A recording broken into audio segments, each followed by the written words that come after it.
questiona vários aspectos principais da teoria de Darwin. Com certeza não concordamos em tudo, mas tínhamos a mesma insatisfação com o mecanismo da seleção natural. A seleção natural é um processo real e explica bem certos tipos limitados de variações, mudanças em pequena escala. De fato, temos inúmeros exemplos para isto. Ela só não se encaixa bem ao tentar explicar o que Darwin achava que poderia, a complexidade real da vida.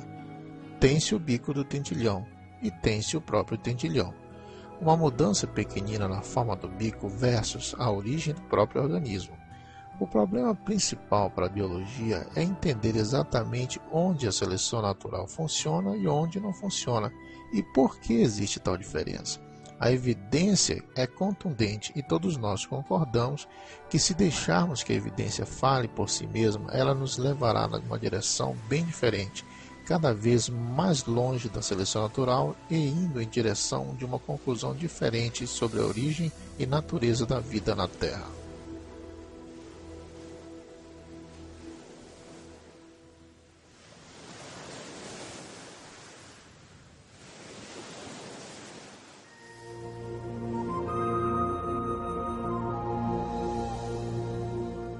A seleção natural atua somente ao tirar vantagem de variações minúsculas e sucessivas.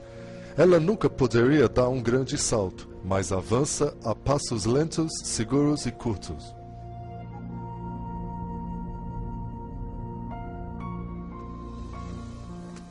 É realmente interessante notar que quanto mais sabemos sobre a vida e quanto mais sabemos sobre biologia, mais problemas surgem com o darwinismo e o projeto inteligente se torna mais aparente.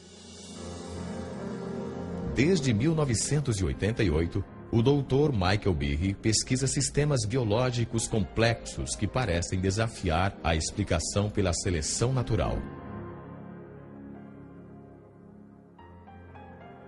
Durante muito tempo, acreditei que a evolução de Darwin explicava o que víamos em biologia. Não porque via como podia realmente explicá-la, mas porque me diziam que o fazia. E nas escolas onde estudei, ensinava-se a biologia de Darwin. Na faculdade e vários cursos de graduação, vivi num ambiente onde apenas se supunha que a evolução de Darwin explicava a biologia. Mais uma vez, não havia razão nenhuma para duvidar. Somente há uns 10 anos ou mais, li um livro chamado Evolução, uma teoria em crise, escrito por um geneticista australiano chamado Michael Denton. Ele apresentava inúmeros argumentos científicos contra a teoria do darwinismo, dos quais eu nunca ouvira falar, e estes argumentos me pareceram bem convincentes. A esta altura, comecei a ficar um pouco enraivecido, pois me senti enganado. Via diante de mim uma quantidade de argumentos muito bons. Mas eu mesmo já fiz um doutorado em bioquímica, tornara-me membro do corpo docente e nunca ouvira falar sobre nada disto. Assim, dali por diante, fiquei muito interessado na questão da evolução e cheguei à conclusão que os processos do darwinismo não são a explicação completa para a vida. O ceticismo de Michael Behe originou-se em grande escala no que a biologia moderna já revelou sobre a unidade mais fundamental da vida, a célula.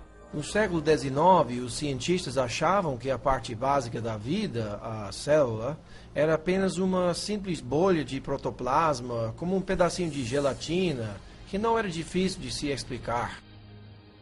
Esta ideia realmente não apresentou mudança nenhuma até o início dos anos 50. Daí para cá, nosso conhecimento sobre a célula sofreu uma explosão.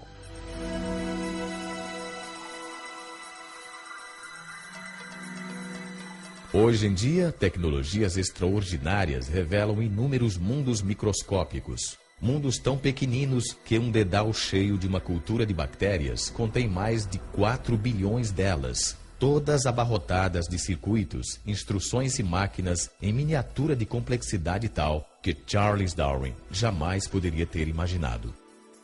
Na própria base da vida, onde as moléculas e células fazem o espetáculo, descobrimos máquinas, literalmente máquinas moleculares.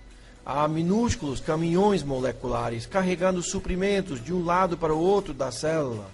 Há máquinas que captam a energia solar e a transformam em energia utilizável.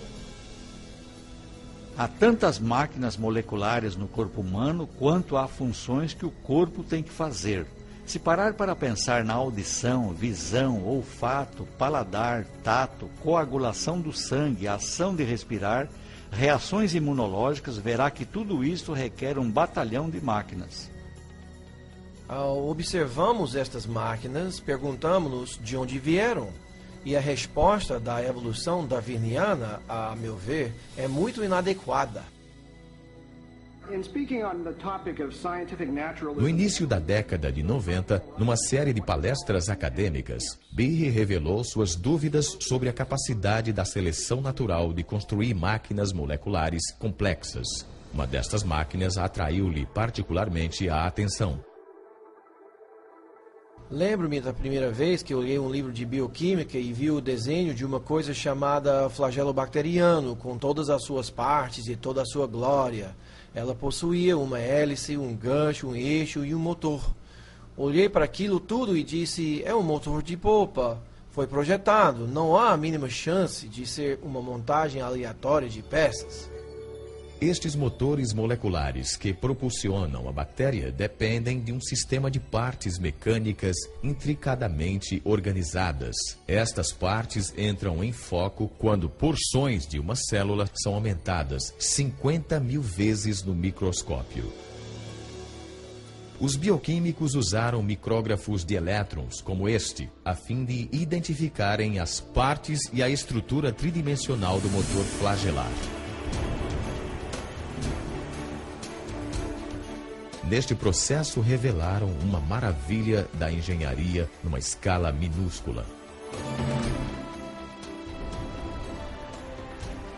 Howard Berg, em Harvard, classificou esta máquina como a mais eficiente do universo. Algumas delas batem a 100.000 rotações por minuto e são ligadas num transdutor de sinal ou mecanismo sensorial, de modo que reagem conforme as características do ambiente.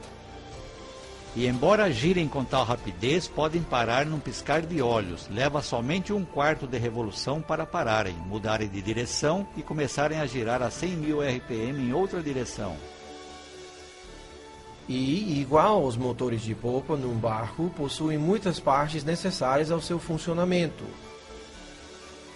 O flagelo bacteriano possui duas marchas, a que vai para a frente e a reversa, refrigeração à água e força protônica. Tem um estator, um rotor, uma junta universal, um eixo e uma hélice, os quais funcionam como peças de uma máquina. Não é apenas por conveniência que lhes damos estes nomes, esta é realmente a função deles. Desde a sua descoberta, os cientistas tentaram entender como um motor giratório poderia ter surgido através da seleção natural. Até agora, não conseguiram oferecer qualquer explicação darwiniana, a fim de ver por que precisamos entender um aspecto das máquinas moleculares conhecido como complexidade irredutível. O termo complexidade irredutível foi inventado por Mike Behe ao descrever estas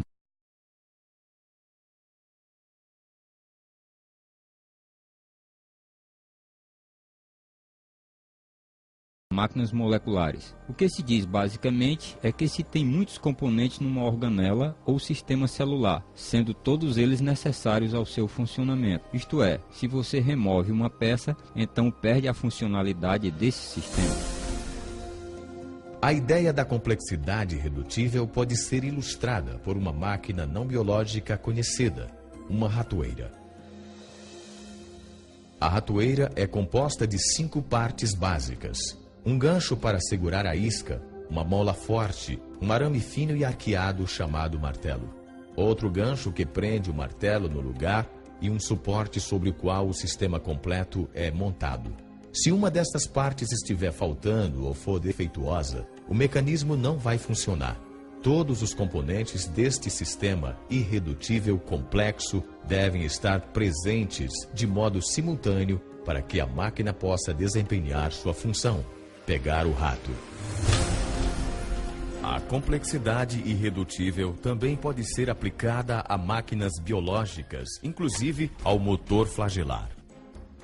No final das contas, há cerca de 40 partes diferentes de proteínas que são necessárias ao funcionamento desta máquina, e se uma delas estiver faltando, então você tem um flagelo que não funciona porque o gancho está faltando, ou o eixo, ou seja o que for, ou nem mesmo se liga à célula. Em termos evolucionários, é preciso